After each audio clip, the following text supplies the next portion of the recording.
Hello everybody, नमस्कार। उम्मीद है आप सब अच्छे होंगे, मज़े में होंगे। देखिए, आप लोगों का मैं ज़्यादा टाइम नहीं लूँगा।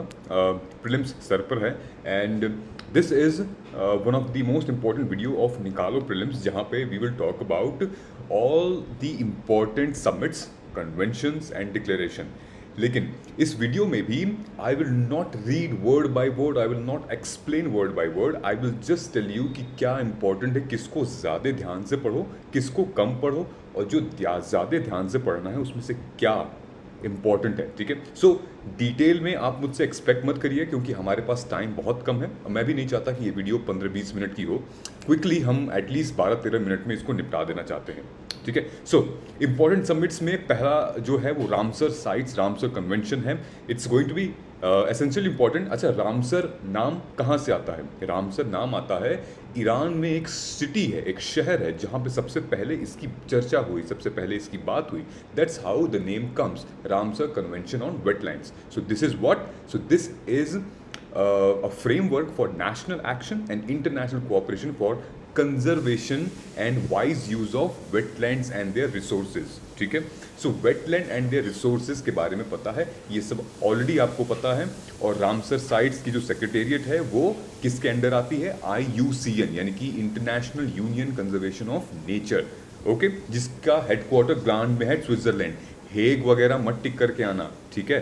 तो और इंटर गवर्नमेंटल ट्रिटी, ये रामसर कहाँ पे है? दूसरी चीज़ ये इंपॉर्टेंट है, की टर्म्स ऑफ मॉन्ट्रियॉक्स रिकॉर्ड। ये क्या होता है? बेसिकली की टर्म्स ऑफ मॉन्ट्रियॉक्स रिकॉर्ड वो होते हैं जहाँ पे अगर किसी भी रामसर साइट में इकोलॉजिकल बैलेंस डिस्टर्बेंस होती है, कोई कैरेक्टर, कोई चेंजेस आती हैं which is a matter of concern, then it has been taken in this term Montreux record, जो रामसर की लिस्ट में ही आता है। ठीक है, भारत में 27 रामसर साइट हैं जिसको डेजिग्नेटेड किया गया है। That's it. ओके, नेक्स्ट पे हम आते हैं, वर्ल्ड हेरिटेज कन्वेंशन। इसमें से दोस्तों सिर्फ और सिर्फ आपको ये पढ़ना है कि वर्ल्ड हेरिटेज कन्वेंशन जो है वो किस बारे में है। It's all about convention defines kind of natural and cultural site. Bharat में जितनी भी कल्चरल और नेचुरल साइट्स होती हैं वो वर्ल्ड हेरिटेज कन्वेंशन के अंदर आती हैं। अगर हमारा ऑफ कोर्स वो हमारी गवर्नमेंट पहले अलाउ करेगी, गवर्नमेंट पहले ऑब्जर्व करेगी, then it will go under UNESCO. ये यूनेस्को के अंदर आती है। That's it. ईयर वगैरह उतना ध्यान देने की ज़रूरत नहीं है, ईयर उतना स्पेसिफिक नहीं आएगा। Okay, next, Stockholm conference. Stockholm conference में सिर्फ एक ही चीज़ इंपॉर्टेंट है, वो ये है, United Nation environment programme has been established by UNGA। यानी कि ये जो प्रोग्राम है स्टॉकहोम कॉन्फ्रेंस जो है वो स्टैब्लिश किया गया है UNEP के द्वारा, एंड विच इज़ अंडर हुम, यूनाइटेड नेशन जनरल असेंबली, जो कि स्टॉकहोम कॉन्फ्रेंस इसको कहा जाता है। That's it. ये 26 प्रिंसिपल हैं, इसको याद करने की ज़रूरत नहीं है। It's all about the international policy for the protection of environment. ये बहुत सिंपल सा है। दैट्स इट, हमें और कुछ नहीं इसमें ध्यान देना है। ठीक है, कब स्टैब्लिश हुआ था एंड ऑल। अच्छा, ये मैंने, आप देख रहे हो एस्ट्रिक मैंने लगाया हुआ है, स्टार, जिससे आपको ये अश्योर होता है कि ये कितना इसका लेवल है इंपॉर्टेंट का, 1 2 3 4 5। ठीक है, ये भी आप ध्यान देते रहना जब आप PDF इसका डाउनलोड करोगे तो। ऑलराइट, PDF डाउनलोड करने के लिए डिस्क्रिप्शन बॉक्स में लिंक दिया हुआ है, वहाँ क्लिक करिए, और हमारे कम्युनिटी स्पेस में भी आप आ सकते हैं, वहाँ पे भी फ्री PDF मिल जाएगा आपको। ओके, नेक्स्ट, साइट्स, किसी को कुछ लोग इसको सिटीज़ भी कहते हैं, साइटस भी कहते हैं। दिस इज़ इम्पॉर्टेंट बिकॉज ये क्यों आता है? ये कन्वेंशन से रिलेटेड आता है, वाइल्ड लाइफ से रिलेटेड आता है, स्पेशीज से रिलेटेड आता है, इसलिए इंपॉर्टेंट है। So this is to ensure that international trade in the species of wild animals and plant that does not threaten the survival of the species in the wild. ठीक है, basically इसकी जो important है वो मैंने highlight किया हुआ है। It is an multilateral treaty drafted as a result of a resolution adopted 1963 at a meeting of member of IUCN। IUCN याद है ना आपको? वो endangered और extinct, ये सारी जो लिस्ट होती हैं वो IUCN के हिसाब से ही डिसाइड होती हैं। ऑल्दो सिटीज़ जो है या साइट्स जो है is legally binding on the parties के तहत वो लीगली बाइंडेड हैं। In other words they have to implement the convention. It does not take the place of national laws. Okay, national law एक अलग चीज़ है और ये कन्वेंशन जो डिक्लेरेशन है IUCN, that is different. Okay, Bharat इसकी सिग्नेटरी है और भारत ने ऑलरेडी रेटिफाई किया हुआ है। न्यूक्लियर सिक्योरिटी समिट बहुत इंपॉर्टेंट नहीं है, बस ऊपर ऊपर जान लेना न्यूक्लियर सिक्योरिटी समिट क्यों की गई थी। It's all about nuclear terrorism and globe, that's it. पहला कहाँ हुआ था, आखिरी कहाँ हुआ था, उतना इंपॉर्टेंट नहीं है, हम एसएससी का पेपर नहीं लगा रहे हैं, यूपीएससी है। क्यों, ऑब्जेक्टिव क्या था इसका, ठीक है। बस मोदी जी 2016 में वॉशिंगटन में गए थे इसको अटेंड करने। ऑब्जेक्टिव ये है कि nuclear terrorism around the globe उसको प्रिवेंट करना। ये है एशगाबाद अग्रीमेंट, ये इंपॉर्टेंट है, बहुत बहुत इंपॉर्टेंट है, इसलिए मैंने इसको 4 स्टार दिए हैं। And this agreement is an international transport and transit corridor facilitating transportation of goods between central Asia and Persian gulf. तो ये सबकी इमेज भी आपको दिख रही है, ऐशगाबाद देख रहे हो आप, ये भारत है, ठीक है। ये आप इमेज देख रहे हो, ये रेल कॉरिडोर है, ये नॉर्दर्न, मोटा मोटा ये है कि फॉर एग्जांपल जो हमारे national highway authority of India है वो भी आसपास के कौन कौन से कंट्रीज़ में, जैसे म्यांमार हो गया या नेपाल हो गया, अफगानिस्तान हो गया, पाकिस्तान हो गया, उसके अंदर जो बाउंड्रीज आती हैं वो किन किन चीज़ों से कौन से अग्रीमेंट के तहत आती हैं, ठीक है। Basically the transit provides a transit corridor across central Asia and middle east countries, okay. तो लैंड मास कहाँ कहाँ से इसमें ट्रांजिशन जो हो रही है वो कजाकिस्तान, उज्बेकिस्तान, तुर्कमेनिस्तान और ईरान, बेसिकली पर्शियन गल्फ और जो हमारे सेंट्रल एशिया है वो। इनका ऑब्जेक्टिव क्या है, objective of this agreement is to enhance connectivity with Eurasian region and synchronise it with other transport corridors. देखो दोस्तों, अगर ट्रांसपोर्ट लॉजिस्टिक्स हमारा ठीक नहीं रहेगा तो हमारा जो ट्रेड है, जो इंपोर्ट एक्सपोर्ट है, वो बहुत एक्सपेंसिव हो जाएगा, या तो एयर से होगा या वाटर से होगा, ठीक है। सो इफेक्टिव ट्रांसपोर्टेशन भी बहुत ज़रूरी है। This is why it is very very important Ashgabat agreement. अब आते हैं 7th पे, the conference of interaction and confidence building measures in Asia. ये बेसिकली 2 स्टार मैंने दे रखा है, बहुत ज़्यादा इंपॉर्टेंट नहीं है। ऑब्जेक्टिव इसके समझ लीजिएगा, ऑब्जेक्टिव क्या है, because it recognition that there is a close link between peace, security, stability in Asia and in the rest of the world, ठीक है। Enhancing the cooperation, peace promoting, security and all, ये आप देख लीजिएगा, बहुत ज़्यादा इंपॉर्टेंट नहीं है, लेकिन ऑब्जेक्टिव हमें देख लेने भाई, सी का क्या था, CICA क्या था, राइट। नेक्स्ट हम आते हैं, अच्छा ये अर्ली बर्ड डिस्काउंट है दोस्तों, अल्टीमेट असेसमेंट प्रोग्राम। आप प्लीज़ मेरा कोड यूज़ कर सकते हैं SID UAP15, जहां आप 15% अपने बजट पे सेव कर सकते हैं। पार्थ सर से आपकी बात होगी, पार्थ सर को आप ईमेल कर सकते हैं parth@civilsdaily.com, जहां पे आपको ये डिटेल में प्रोग्राम के बारे में बता देंगे।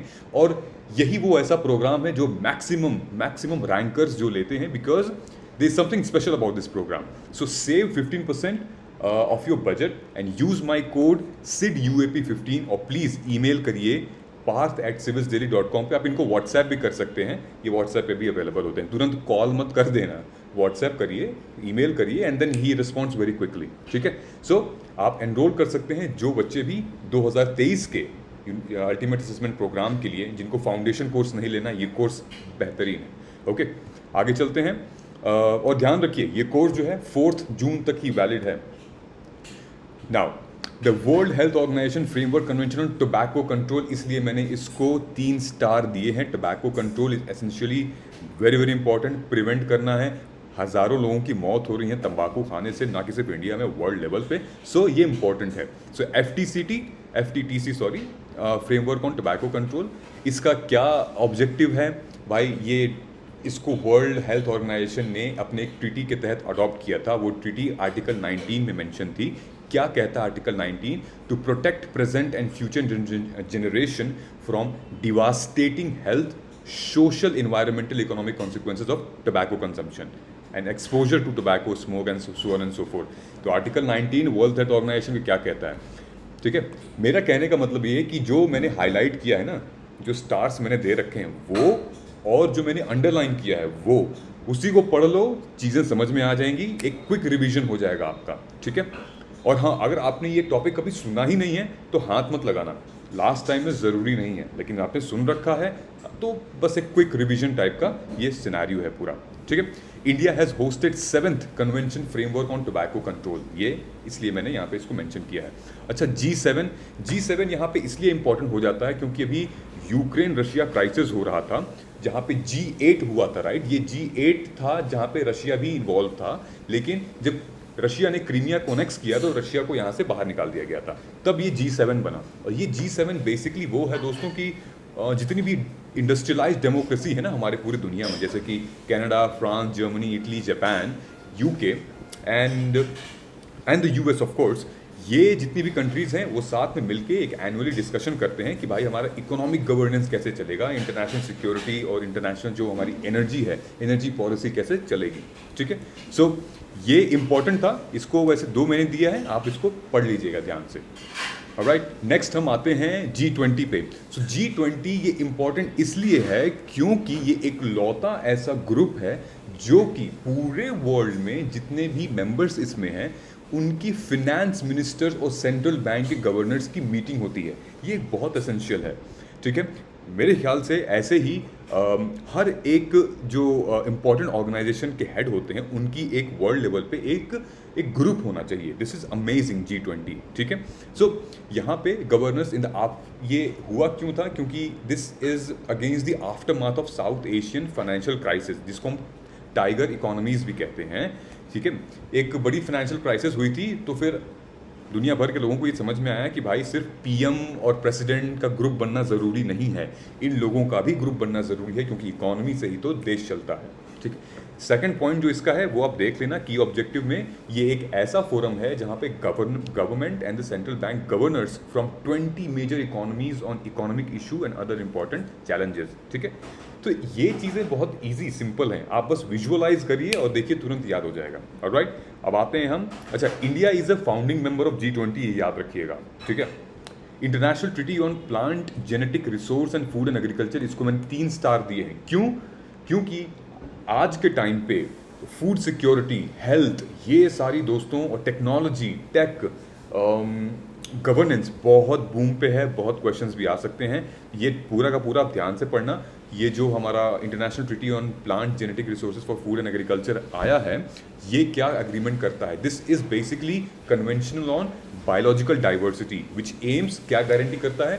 Food security through conservation, exchange and sustainable development of world plant genetic resources for food and agriculture, जिसको PGRFA भी कहते हैं। ये इंपॉर्टेंट है, अंडरलाइन किया है, आप इसको वीडियो पॉज करके देख लीजिएगा। दूसरा, यहाँ पे फार्मर्स की राइट्स की भी बात की गई है। दूसरा, यहाँ पे इक्वालिटी की भी बात की गई है। यहाँ पे इक्वल डिसीजन मेकिंग्स की भी बात की गई है कि जितने भी कंट्रीज पार्टिसिपेट करेंगे इसको, वहाँ पे फार्मर्स की भी बातें सुनी जाएगी, वहाँ पे उनकी इक्वालिटी, उनकी सस्टेनेंस की बात सुनी जाएगी, और एक पीस और हार्मनी के तहत हम बायोलॉजिकल डाइवर्सिटी की इस कन्वेंशन को आगे बढ़ाएंगे। अच्छा है, बहुत ही मस्त है ये international treaty. So I am sure ये आ सकता है, ठीक है। So India has signed the treaty of plant genetic resource for food and agriculture. Okay, आगे बढ़ते हैं। मार्केश ट्रीटी, मराकेश या मार्केश ट्रीटी कहते हैं। Basically this has been established for people those who are visually impaired, ठीक है। और ये एक चैनल है which allows their exchange of cross border organisation working visually impaired persons के लिए। For example, the pact will help import of accessible format copies from the member countries by Indian authorized entities such as educational institution, libraries, other institution working on the welfare of visually impaired, ठीक है। कई सारी ऐसी चीज़ें होती, कई सारे ऐसे ऑब्जेक्ट्स भी होते हैं which certain country they develop which help in reading, understanding the content, the topic, the copies of these important conventions. So visually impaired लोगों के लिए ये काफ़ी important चीज़ें बन जाती है, ठीक है। तो मराकेश ट्रीटी बहुत ज़्यादा इंपॉर्टेंट नहीं है, इसलिए मैंने इसको 1 स्टार दिया है। लंदन डिक्लेरेशन बेसिकली इसको भी मैंने 1 स्टार दिया है। क्यों? क्योंकि it talks about the neglected tropical diseases which is a collaborative disease eradication programme, जो कि WHO ने 2020 में फिर से लॉन्च किया था टू इरेडिकेट और negate transmission for neglected tropical disease. ये इसलिए इतना फेमस हो गया क्योंकि इसको फंडिंग बहुत ज़्यादा मिल गई थी। फंडिंग किससे मिल गई थी? बिल गेट्स एंड जो उनकी वाइफ हैं, Bill and Melinda Gates wife थी, मतलब right, the world's 13 leading pharmaceutical companies, the government representative of US, UK, United Arab, बहुत सारे कंट्रीज इसमें इन्वॉल्व थे बेसिकली, और इनको फंडिंग मिल गई थी। इस वजह से यूके ने ये डिक्लेरेशन इस्टेब्लिश की दैट कुछ ऐसे डिजीज़ हैं जो कि रेनी सीजन में, ट्रॉपिकल सीजन में वो आगे बढ़ते हैं और जिससे लोगों को तकलीफ होती है। तो कुछ कंट्रीज जहाँ पे देखा गया था जैसे कि Bangladesh, Brazil, Mozambique, Tanzania participated to join the meeting of Royal College of Physician to launch this project. अब आगे चलते हैं, डिक्लेरेशन ऑफ मॉन्ट्रियल। मॉन्ट्रियल का डिक्लेरेशन इंपॉर्टेंट क्यों है? क्योंकि ये बात करता है राइट्स की, किसके? LGBTQ यानी कि lesbian, gay, bisexual, transgender human rights is a document adopted in Montreal, Quebec, जो कि कनाडा में है, कनाडा में है, Canada, by international conference of LGBT human rights which form the part. ये इसलिए इंपॉर्टेंट था दोस्तों क्योंकि थोड़ा सा हटके था और ये LGBTQ राइट्स से रिलेटेड है। ये इसलिए भी रिलेटेड है क्योंकि हमारी समाज इसको स्वीकार अभी भी नहीं करती है। We still don't accept, we still see this as a taboo, we still accept, बहुत सारी सोसाइटल बैरियर्स हैं इसमें। सो ये डिक्लेरेशन आउटलाइन करती है number of rights, number of freedom for LGBTQ intersex people. आपने ये भी सुना होगा कि अब तो उनको कई सारी चीज़ों का अधिकार है। भारत में भी नौकरियां मिलना शुरू हो गई हैं। केरला, तमिलनाडु एक ऐसा राज्य है जहाँ पे उनको नौकरियां मिलना शुरू हो गई हैं, जहाँ पे लिस्ट में अब वो ट्रांसजेंडर भी, थर्ड जेंडर भी आ रहा है, ठीक है, अदर्स नहीं आता है, सिर्फ मेल फीमेल नहीं आता है। So it encompasses all the aspect of human rights from the guarantee of principles of freedom, prevention of discrimination against LGBTQ people in healthcare, education and immigration। ये तीन sector, health care, education, immigration, किसमें? Health care, education, immigration, याद रहेगा। चलो आगे बढ़ते हैं। Istanbul agreement important था, क्यों? फिर से हम बात करेंगे यहाँ पे अधिकार की, फिर से हम बात करेंगे यहाँ समानता की, यानी कि राइट्स की, इक्वालिटी की, किसके? विमेंस के। इस्तांबुल में बात हो रही है तो इंपॉर्टेंट तो बनता है। So Istanbul convention is first legally binding instrument which creates a comprehensive legal framework approach to combat violence against women. Okay, so ये इंपॉर्टेंट है और हर तरह की वायलेंस हो सकती है, चाहे वो डोमेस्टिक वायलेंस, प्रोटेक्टिंग कोई फिजिकल वायलेंस हो गया, इन लॉज से रिलेट हो गया, हस्बैंड कर रहा, एनी वायलेंस। ओके, जहाँ पे विक्टिम को प्रोटेक्ट करने के लिए ये कन्वेंशन बनाया गया था। ये council of Europe, only countries, European countries have sign this convention. Okay, अभी भी भारत में लोग, एशिया में नहीं साइन किया है, पता नहीं क्या चल रहा है, करना चाहिए साइन। आगे बढ़ते हैं। Vienna convention on diplomatic relation, बहुत ज़्यादा इंपॉर्टेंट नहीं है, ये कब स्टैब्लिश हुआ था वो भी इंपॉर्टेंट नहीं है, हमें ये जानना है भाई कि ये ऑब्जेक्टिव क्या था। ऑब्जेक्टिव ये था इस कंट्री का basically that it gives countries जो भी इसमें पार्टिसिपेट करती हैं, it gives country various privileges that diplomats and diplomatic missions they enjoy. Okay, out of these privilege एक प्रिविलेज ये है कि legal immunity for diplomat so that they don't have to face prosecution as per their host country's law। समझ रहे हो आप? वो prosecution face नहीं कर पाएंगे as their host countries law. ठीक, बहुत ज़्यादा इंपॉर्टेंट उतना नहीं है, हाँ PCSJ के लिए इंपॉर्टेंट हो सकता है, हम तो UPSC करवा रहे हैं, राइट। CTBT इज इंपॉर्टेंट दोस्तों, क्यों? Nuclear ban, nuclear test ban treaty से रिलेटेड है, is a multilateral treaty that bans all nuclear explosions for both civilian and military purpose. ये एक इम्पॉर्टेंट अग्रीमेंट है जहाँ पे अडॉप्टेड किया गया था 1996 में UNG यानी कि यूनाइटेड नेशन जनरल असेंबली द्वारा, but has not entered into force as 8 specific states have not ratified the treaty. कुछ स्टेट्स हैं जिन्होंने ट्रीटी रेटिफाइड नहीं की है, लेकिन the treaty does await signature ratification of कहाँ से? भारत ने नहीं किया है, Pakistan, North Korea, it requires United State, China, Israel, इन लोगों ने अभी साइन कर दिया है basically to formally ratify it. India specific, even though India ने अभी साइन नहीं किया है, बट इंडिया ने अभी सपोर्ट किया है। Okay, India has supported the basic treaties, basic principle of banning nuclear explosion.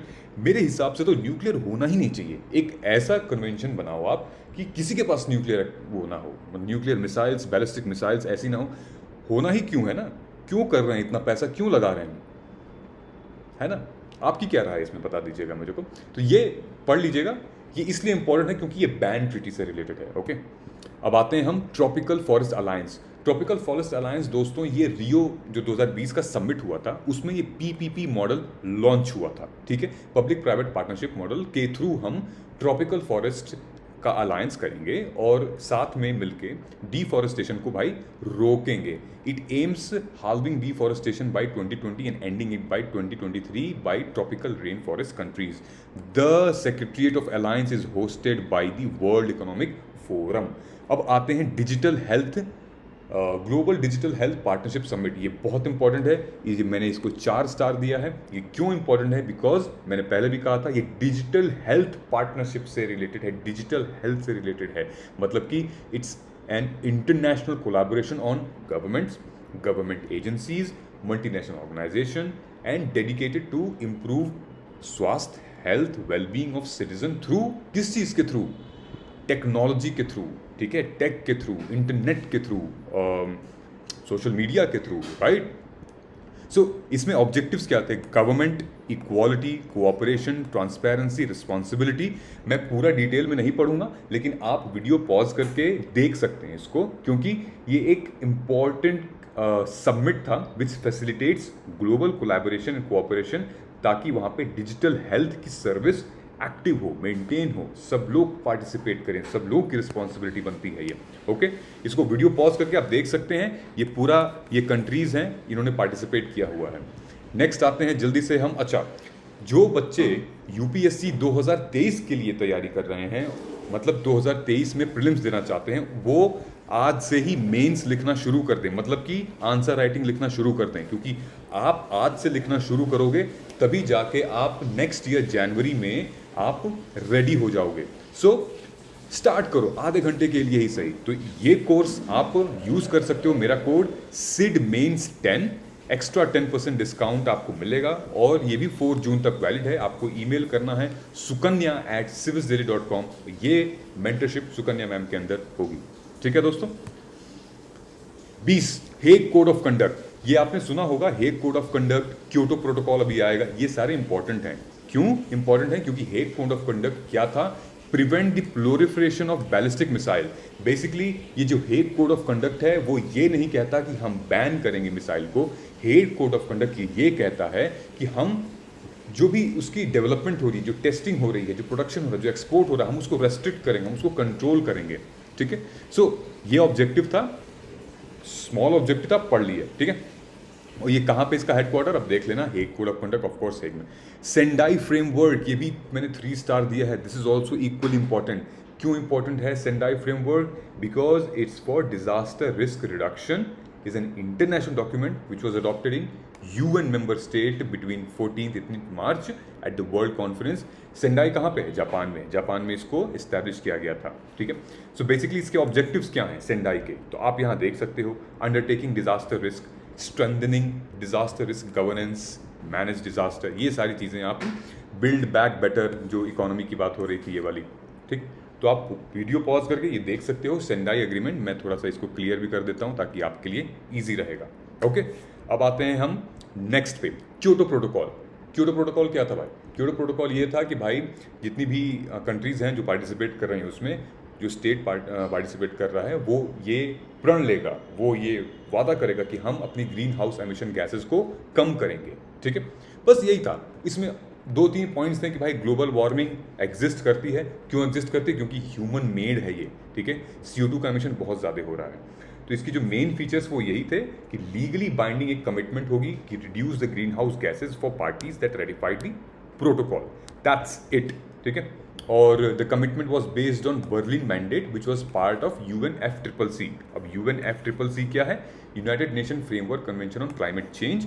ये बहुत पुराना है, इसको आप जानते भी होगे, समझते भी होगे. इसको पॉज करके आप देख लेना. ये एक ऐसा फ्रेमवर्क है जो कि क्लाइमेट चेंज को कॉम्बैट करने के लिए, जो भी ग्रीन हाउस गैसेज हो रहे हैं, इतने सारे एमिशंस हो रहे हैं, ठीक है, ग्लोबल वार्मिंग हो रही है, ओजोन लेयर में छेद हो रहा है, ढेर सारी चीज़ें हैं. ओके.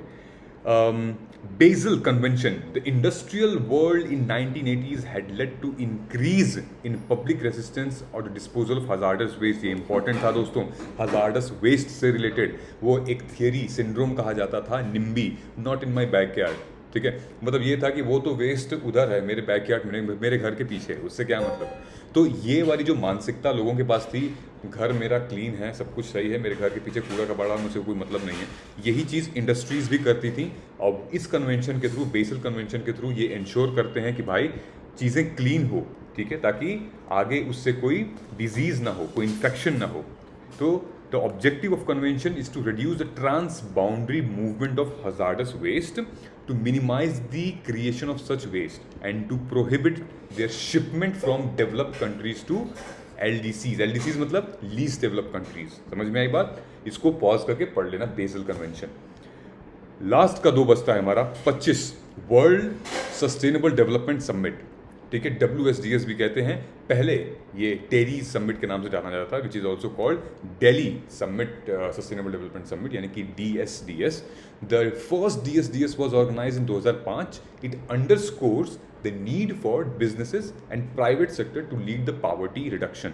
सो सस्टेनेबल डेवलपमेंट गोल्स हमारे कई सारे हैं, उनमें से हम ये इंश्योर करते हैं कि वर्ल्ड सस्टेनेबल डेवलपमेंट समिट, ताकि जितने भी SDGs हैं उसको ये अचीव करवाएगा, ठीक है। The aim is to aim of the summit is to provide various stakeholder with a single platform in order to provide long term solution to benefit the global community.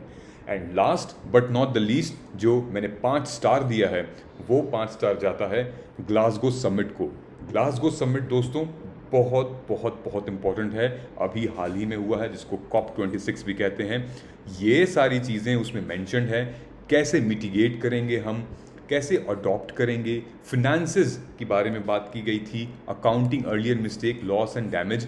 मैंने अपना editorial analysis बहुत किया है इस पे, बहुत सारे segments, बहुत सारे वर्टिकल्स भी निकाले हैं ग्लासगो समिट पे।